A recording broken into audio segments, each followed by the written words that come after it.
રાજા રાણી ગોખે બેઠા ચોપાટ રમી રહ્યા છે ને રાણીની નજર કૃશકાય તપસ્વી મહામુનિ પર પડે છે. દીક્ષા લીધેલ ભાઈની યાદ રાણીને આવે છે. એક કીટશે મુનિને જોતા ભાઈ મહારાજની ઓળખાણ પડતા જ રાણીની આંખથી આંસુના ટીપા સરી પડ્યા. પણ અફસોસ, રાણી અને સાધુ વચ્ચે ગલત સંબંધની શંકાના કીડા રાજાના મનમાં સળવળ્યા. રાણીથી અજાણ રીતે સેવકને રાજાએ આજ્ઞા કરી છે કે સાધુની જીવતે જીવ ચામડી ઉતરડીને હાજર કરો. નિસર્જાય છે એક કરુણાંતિકા.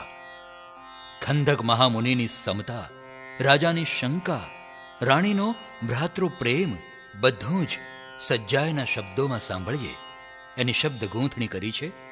5 વાદમાં સદાય વિજયની વરમાળ પહેરી જીન શાસનની શાનને 4 ચાંદ લગાડનાર આત્મકમલ પટ્ટધર દાદા ગુરુદેવ શ્રી લબ્ધિ સુરેશ્વરજી મહારાજ સાહેબે